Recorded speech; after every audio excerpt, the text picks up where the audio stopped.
ஆண்டவர் உங்களோடு இருப்பாராக. ஆன்மாவோடும் இருப்பாராக. புனித யோவான் எழுதிய நற்செய்தியிலிருந்து வாசகம். ஆண்டவரே மாட்சி உமக்கே. அதிகாரம் 6 வசனங்கள் 48 தொடங்கி 51 முடிய மட்டும். வாழ்வுதரும் உணவு நானே. உங்கள் முன்னோர் பாலை நிலத்தில் மன்னாவை உண்ட போதிலும் இறந்தனர். உண்பவரை இரவாமல் இருக்க செய்யும் உணவு விண்ணகத்திலிருந்து இறங்கி வந்த இந்த உணவே. விண்ணகத்திலிருந்து இறங்கி வந்த வாழ்வு தரும் உணவு நானே. இந்த உணவை எவராது உண்டால் அவர் என்றுமே வாழ்வார். எனது சதையை உணவாக கொடுக்கின்றேன், அதை உலகு வாழ்வதற்காகவே கொடுக்கின்றேன். இது இயேசு கிறிஸ்துவின் வாழ்வு தரும் வார்த்தைகள். கிறிஸ்துவே உமக்கு புகழ். இயேசுவுக்கு பிரியமான சகோதரங்களே, இன்றைய இந்த இயேசு கிறிஸ்துவினுடைய உத்தானத்தின் மகிமை உள்ளவர்களாக இருக்கின்ற இந்த காலகட்டங்களில் ஒரு சிறிய ஒரு கதையோடு இன்றைய இந்த சிந்தனையை ஆரம்பிக்கலாம். ஒரு ஊரில் ஒரு வயது போன ஒரு நபர், மிகவும் பக்தி வாய்ந்த ஒருவர். இவர் ஒவ்வொரு நாளும் கடவுளோடு மன்றாடுவார். நான் ஒரு நாளைக்கு கடவுளை சந்திக்க வேண்டும், நேருக்கு நேர் சந்திக்க வேண்டும். நான் இவ்வளவோ மன்றாடுகின்றேன், பல்வேறு பக்தி முயற்சிகளில் ஈடுபடுகின்றேன், தான தர்மங்களில் ஈடுபடுகின்றேன். மற்றவர்களைப் போல்லாமல் அவர் விசுவாசத்திலும் வாழ்க்கை முன்மாதிரிகளும் கூடுதலாக இருந்தவர். அப்போ ஒரு நாள் அவர் உருக்கமாக இருந்து மன்றாடி இருக்கின்றார் கடவுளிடம். கடவுளே, நாளைய நாள் நான் உங்களை சந்திக்க வேண்டும். இந்த மண்ணுலகில் நீங்கள் எனக்கு காட்சி கொடுக்க வேண்டும். நீங்கள் உடலாக ஒரு உடல் ரீதியான சந்திப்பை நாங்கள் ஏற்படுத்தி கொள்ள வேண்டும். ஆகவே இவர் உருக்கமாக நோன்பிருந்து கடவுளிடம் மன்றாடினாராம். இவ்வாறு மன்றாடி கொண்டிருக்கும் பொழுது கடவுள் வார்த்தையினூடாக அவரோடு கதைக்கின்றார். உன்னுடைய வேண்டுதல்கள் கேட்கப்பட்டன. ஆகவே நீர் பக்தியுள்ளவன், மிகவும் பாசையுடன் நீ கடவுளை தேடுகின்றாய். உனது வாழ்க்கை நல்ல முறையில் ஒரு சீரான ஒரு வாழ்க்கையாக இருக்கிறது. நீ கடவுளோடு ஐக்கியப்பட்டிருக்கின்றாய், உனது சேபம் கேட்கப்பட்டது. ஆகவே நான் நாளை நாள் உன்னை சந்திக்க வருவேன், அதுவும் உனது வீட்டுக்கே. என்று சொல்லி கடவுள் மறைந்துட்டார். இவரும் காலையில் அடுத்த நாள் நேரத்தோடு விடிய காலையில் எழும்பி கடவுளை மன்றாடி விட்டு அன்றைய நாளில் அவர் உபவாசத்தோடு இன்றைய நாளில் கடவுள் என்னை சந்திக்க வருகிறார். ஆகவே இவர் வைத்த கண் வாங்காமல் வழியை பார்த்து கொண்டே இருக்கிறாராம். அப்போ கடவுளுடைய தோற்றத்தை இவர் காணல, வாராருன்னு தெரியலை, பார்த்துக்கிட்டே இருக்கிறார். எந்த இடத்துல கடவுள் எப்படி வருவார் இந்த மாதிரி நிலையில் இவருடைய பார்வையில் கடவுள் இல்லை, கடவுள் வரலை. ஆனால் காலையில் இவ்வாறு இவர் வைத்த கண் பார்த்து கொண்டிருக்கும் பொழுது ஒரு பிச்சைக்காரன் இந்த வழியே சென்றிருக்கிறான். பிச்சைக்காரன் வந்து காசு கட்டிருக்கிறான். நான் சொன்னாராம், என்னுடைய இப்போதைக்கு காசு கொடுக்கறதுக்கான மனநிலை இல்லை, ஏனென்றால் கடவுள் என்ற வீட்டுக்கு வர இருக்கிறார். ஆகவே நீ போயிடு, பிச்சைக்காரனை கண்டா கடவுளுக்கு கோபம் வந்துடும், அதெல்லாம் நீ டக்குன்னு போயிடு அப்படின்னு சொல்லி அனுப்பிட்டாராம். கொஞ்ச நேரத்தால் பார்த்துக்கிட்டு இருக்கிறார். இவரும் மணித்தியாலங்கள் செல்குது, பகல் நேரமாகுது, கடவுள் வரலை. அந்த இடத்தில் ஒரு பிச்சைக்கார கிழவி, கூன் விழுந்த கிழவி வீட்டில் உணவு கேட்டு வந்துருக்கார். அப்போ அன்றைய நாளில் சமைக்கலை இவர், ஏனென்றால் கடவுள் வருகிறார். நான் நோன்பாக இருந்து உண்ணா நோன்பிருந்து நான் அவரை வரவேற்க வேண்டும். இதுதான் எனது பக்தி முயற்சி. மனுஷியும் அனுப்பிவிட்டார். மாலை ஆகின்றது, 4 மணி. 4 மணி ஆகும் பொழுதும் அந்த இடத்தில் ஒரு முடவன் ஒருவர் இவர்கிட்ட வாரார். எதையாவது இருந்தால் தாங்க, நான் சாப்பிட்டுட்டு போகலாம்னு சொல்லி. இப்போ இவருக்கு சரியான கடும் கோபம். அவரையும் விரட்டி அடிக்கிறார். நான் காலையிலிருந்து உண்ணா நோன்பு இருந்து இவ்வாறு நான் கடவுளை காணவே இல்லை என்று சொல்லி இவர் வேண்டாம் வெறுப்பாக விரக்தியுடன் வீட்டுக்கு செல்கின்றார். வீட்டுக்குள்ளே போயிட்டு மாலையில் 7 மணி ஆகிறதையும் திரும்பவும் அவர் செபம், அவர் பக்தி முயற்சிகள் ஈடுபடாது, பக்தி விடலை, கடவுளை காணலையே அப்படின்னு சொல்லி திரும்பவும் அவர் மன்றாடுகின்றார். மன்றாடுதோடு அவர் தூக்கத்துக்கு செல்கின்றார், இன்றைக்கு காணலையே அப்படின்னு சொல்லி. திரும்பவுமாக கடவுள் தூக்கத்தில் ஒரு கனவு கண்டு இவர் கடவுள் சொல்லுகின்றார். கடவுள்கிட்ட இவர் சொல்கிறார், முறையிடுறார். என்ன கடவுளே, நான் மன்றாடினேன், எல்லாம் கேட்டேன், எல்லாம் செஞ்சேனே, நீங்கள் ஏன் வரலை அப்படின்னு சொல்லி கடவுளை இவர் கண்டிக்கிறார். என்ன ஒட்டுத்தரை நான் காணலையே அப்படின்னு சொல்லி. அப்போ கடவுள் சொல்லுகின்றார், நான் உன்னுடைய வீட்டுக்கு 3 தடம் வந்தேன். அவர் கேட்குறாருன்னா, இல்லை ஒரு தடையும் காணல, பிச்சைக்காரன் தான் வந்தாங்க, முடவர்கள் தான் வந்தாங்க, ஊனமுற்றவன் தான் வந்தான், சாப்பாடு கட்டிட்டு வந்தாங்க, வேறு ஒன்றும் இல்லை, நான் கடவுளை உங்களை காணவே இல்லை. பின்பக்கமாக வந்தீங்க, இல்லாட்டி பக்கத்து வீட்டுக்கு போயிட்டீங்களா, இல்லாட்டி யாரோட வேறு வீட்டுக்கு மாறி போயிட்டீங்களா அப்படின்ட்டு வாக்குவாதம். அவர் சொல்கிறார், இல்லை, நான் 3 முறை வந்தேன் உனது வீட்டுக்கு. குருடனாக வந்தேன், கூன் விழுந்த கிழவியாக வந்தேன், நான் முடவனாக வந்தேன், நான் கேட்டேன், உணவு கேட்டேன், பணம் கேட்டேன், உதவி கேட்டேன், நீ கொடுக்கவில்லை அப்படின்னு சொல்லி கடவுள் கனவில் அந்த மனிதனுக்கு கதைத்தாராம் என்று சொல்லி ஒரு ஐதீகமான ஒரு கதை, சும்மா ஒரு நப்பாசையான ஒரு கதை.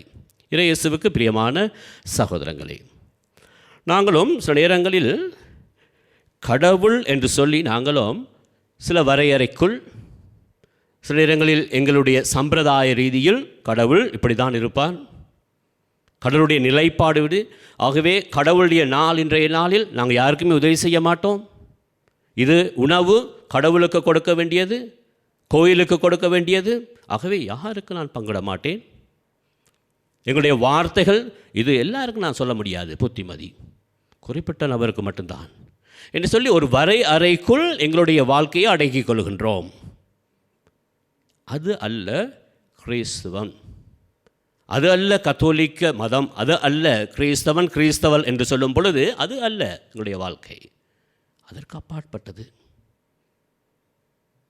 ஆகவே சில நேரங்களில் எங்களுடைய சம்பிரதாயம், நாங்கள் பரம்பரை கத்தோலிக்கர்கள், பரம்பரை கிறிஸ்தவர்கள் என்று சொல்லி நாங்களும் எங்களுடைய வாழ்க்கையில் ஒரு வரையறைக்குள் இதுதான் கடவுள், இதுதான் வாழ்க்கை, இதுதான் எங்களுடைய கிறிஸ்துவ படிப்பினைகள், இதுதான் கிறிஸ்துவனுடைய சட்டத்திட்டம், இதுதான் கத்தோலிக்கனுடைய சட்டத்திட்டம், இது ஆலயத்தின் சட்டத்திட்டம், இது இவ்வாறு தான் என்று சொல்லி நாங்களும் எங்களுடைய வாழ்க்கை என்று சுயநலத்தோடு பிறர் நலம் மற்றவர்களை காணாமல் வாழுகின்ற மக்களாகவும் இருந்திருக்கிறோம்.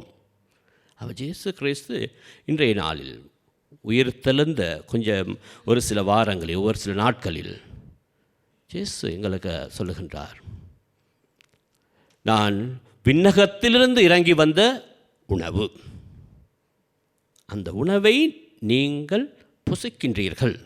நற்கருணை வடிவில் இருக்கின்ற அந்த அப்ப வடிவில் இருக்கின்ற அந்த இயேசுவை நீங்கள் புசிக்கின்றீர்கள், பெற்றுக்கொள்கின்றீர்கள். இந்த பெற்றுக்கொள்கின்ற இயேசுவை நான் ஆலயத்தில் பெற்றுக்கொள்கிறேன் என்றால் அது ஆலயத்துக்குள் மட்டும் என்னுடைய கிறிஸ்துவ வாழ்க்கை அல்ல. நான் வீட்டை செவிக்கின்றேன். கிறிஸ்துவ வாழ்க்கை என்பது ஆலயத்துக்குள் அல்லது வீட்டுக்குள் மட்டும்தான், 4 சுவருக்குள்ளே தான் என்னுடைய வாழ்க்கை. அது இல்லை, அதற்கு அப்பாற்பட்டது. அப்போ இயேசுவை பெற்றுக்கொள்கின்ற நான் சுயநலத்தோடு இல்லாமல் பிறர் நலமாக நான் வாழ வேண்டும். அதான் இயேசு அழகாக சொல்கிறார், நான் வானிலிருந்து இறங்கி வந்த உயிருள்ள உணவு, இதை உண்பவன் என்றுமே சாகான். ஆகவே அவனுக்கு ஒரு வாழ்க்கை இருக்குது. ஆகவே இவ்வாறு வாழ்க்கை பெற்றுக்கொண்ட நான் மற்றவனுக்கும் வாழ்க்கையை கொடுக்க வேண்டும். இதுதான் பிறநல வாழ்க்கை. ஆகவே இன்றைய இந்த ஆராதனையின் போது, சிந்தனையின் பொழுது இயேசு எங்கள் முன் விட்டிருக்கின்றார். கதிர் பாத்திரத்தில் வெள்ளை நிராப்பத்தில் இயேசு எங்களை உற்று நோக்குகின்றார். உற்று நோக்குகின்ற இயேசு எங்களை இவ்வாறு வாழுங்கள் என்ற வாழ்க்கையின் படிமுறையை, இயேசுவுக்காக அல்ல பிறருக்காகவும் வாழ வேண்டும் என்ற அந்த வாழ்க்கை முறையை எங்களுக்கு காண்பிக்கின்றார். அவருடைய வாழ்க்கையின் மூலமாக, இறப்பதின் மூலமாக, உயிர்த்தெழுதலின் மூலமாக. ஆகவே வாழ்கின்ற கிறிஸ்தவர்கள் பிறருக்காக வாழும் மக்களாகவும் கிறிஸ்துவன் கிறிஸ்தவனாக வாழ இறைவரத்தை நாங்கள் கேட்டு நிற்போம்.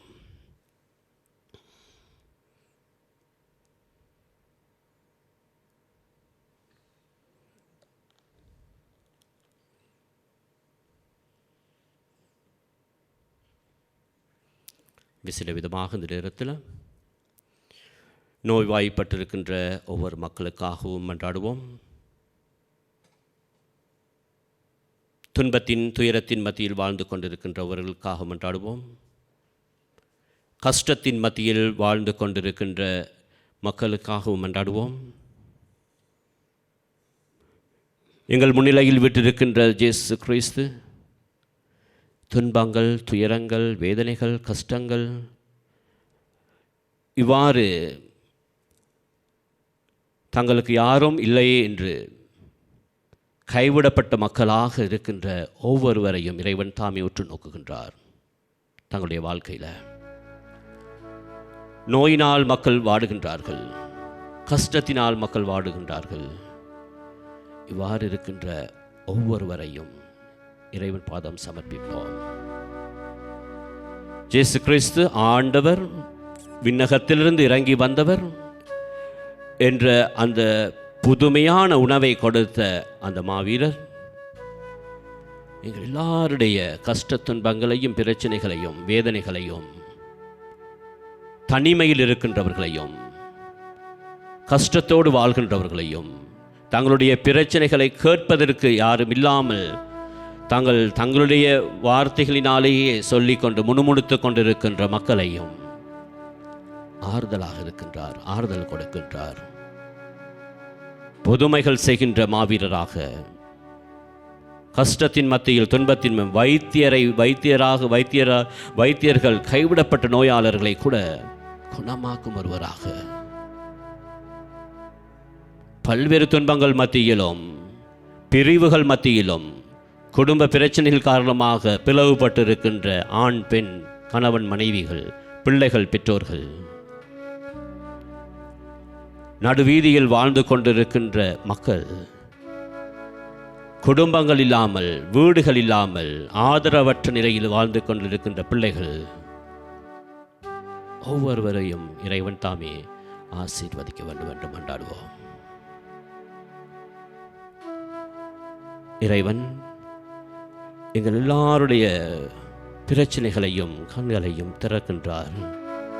அவரை உற்று நோக்கும்படியாக எங்களிடம் கேட்கின்றார். அவருடைய எல்லா பிரச்சனைகளையும் சொல்லும்படியாக கேட்கின்றார். புதுமைகள் செய்யக்கூடியவர், வானிலிருந்து இறங்கி வந்தவர். அவர் எங்களுடைய பிரச்சனைகளையும் அறிந்தவராக இருக்கிறார். எங்களோடு வாழ்ந்தவராக இருக்கின்றபடியால் மனித பிரச்சனைகள் அவருக்கு தெரியும். ஆகவே எங்களுடைய சொந்த தேவைகள் தொலைக்காட்சியினூடாக இயேசுவை பார்த்து கொண்டிருக்கின்ற ஒவ்வொரு உள்ளங்களையும் இறைவன் உற்று நோக்குகின்றார். எங்கள் ஒவ்வொருடைய பிரச்சனைகளையும் அவர் அறிகின்றார். அவரிடம் எங்களது பிரச்சனைகளை கூறி இறைவன் மூலமாக முடிவு தர வேண்டும் என்று சொல்லி அவர் குமாரனுமாகிய இயேசு கிறிஸ்து வழியாக உம்மை பார்த்து இறைஞ்சி மன்றாடுகின்றோம். ஆமென்.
பரலோக அப்பத்தை அவர்களுக்கு கொடுத்தருளினீர். அதில் சகல மதுர இன்பமும் உண்டாயிருந்தது. மன்றாடுவோமாக. இறைவா, இந்த வியப்புக்குரிய திருவருட்சாதனத்திலே உம்முடைய திருப்பாடுகளின் நினைவை எங்களுக்கு விட்டு சென்றி உமது திருவுடல் திரு ரத்தத்தின் இவற்றின் மறைப்பொருளை வணங்கும் நாங்கள் உமது மீட்பின் பலனை இடைவிடாது அனுபவிக்க அருள் புரியுமாறு உம்மை மன்றாடுகின்றோம். என்றென்றும் ஆழ்ந்து ஆட்சி செய்கின்றவர் வழியாக உம்மை மன்றாடுகின்றோம்.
ஏத்திசையும் புரிவோம்.